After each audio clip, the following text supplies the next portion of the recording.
Chelsea won the World Cup against Paris Saint-Germain, and why this book could be the key to how they did it. This book talks about creating 2v1s against defenders. It's a book by Bernhard Peters and Andrew Schumacher, available on Amazon, and it's now been adapted as part of the German Pro license. I'll give you a couple of examples of the two of the goals that Chelsea scored that involved 2v1s.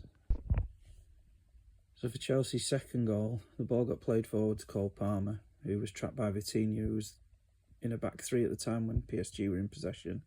A turnover and the ball played forward. He faced up to Cole Palmer as he headed towards the box. It was Berhalter who came across, the other player was coming in. João Pedro was running from midfield with a PSG midfielder behind him who didn't track him. So as Cole Palmer headed towards the box, backed Vitinha up. Berhalter took cover in position, but João Pedro created the 2v1 from the low position by making the run round. The effect of the run was that Vitinha stepped, but so did the centre-back, which opened the space for Palmer to come inside, fake the centre-back again, and finish past Donnarumma into the corner.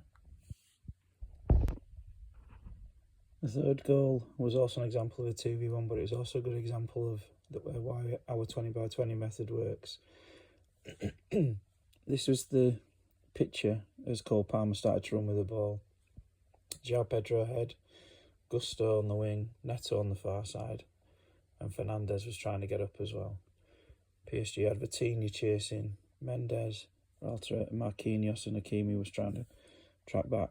All the action happened in this 20x20 zone that we would use over here. So as he started to run into here, Gusto kept running forwards. Centre-back stepped out, it was a bit more at the edge of the box, to put some pressure on, which meant Mendes had a problem of trying to cover but also being aware of Gusto. Vitinha was always behind João Pedro, but João Pedro recognised the opportunity to create the 2v1.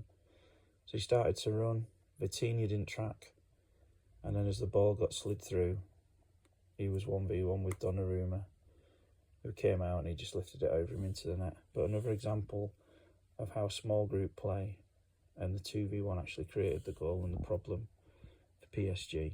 There was two 2v1s in effect almost happening because Mendes couldn't really do anything because he had a player out here as well as João Pedro there. He didn't know which one to deal with, and Palmer just found the little pass where João Pedro has identified if he ran in behind it.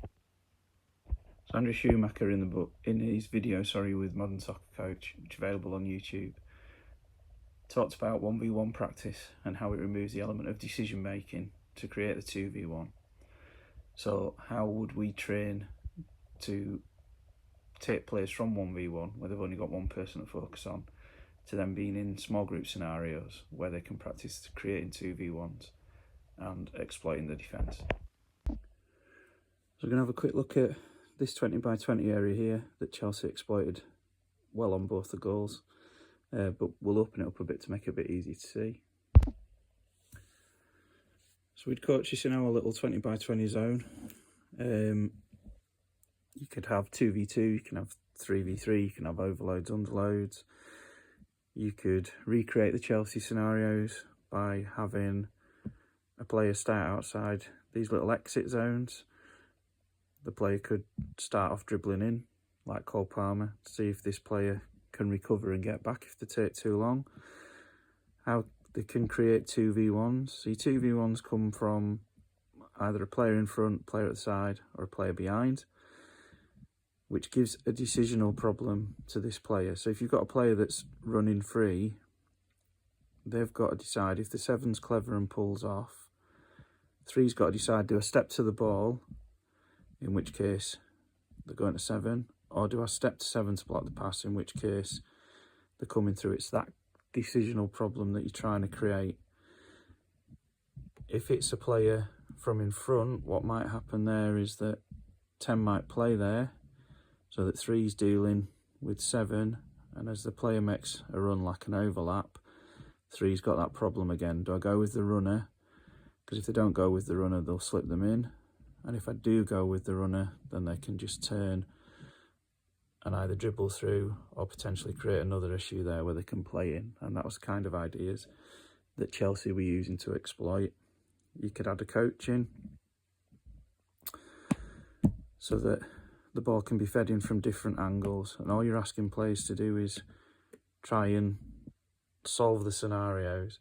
So the Blues going this way are either trying to get into here, which would most likely be a cross, or cut inside, which realistically, if we were to scale, would be here, cut inside and shoot. Yellows would try and win it and break out here as though they were counter-attacking there. 3 little principles that we'd use for the attacking team.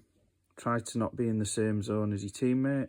So if the ball gets played in to 9 and 10's made a run in here, if 9 dribbles in with his player, then we're asking 10 to make a run out of there, which would potentially create a 2v1 on the 5. Does he go with the runner? Does he let the 9 go?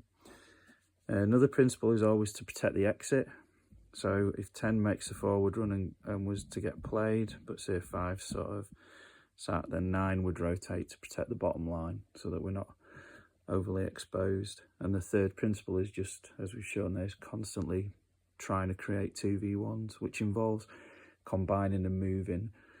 And that's the next step up from the 1v1, is to go into the little small groups and start connecting with the second player.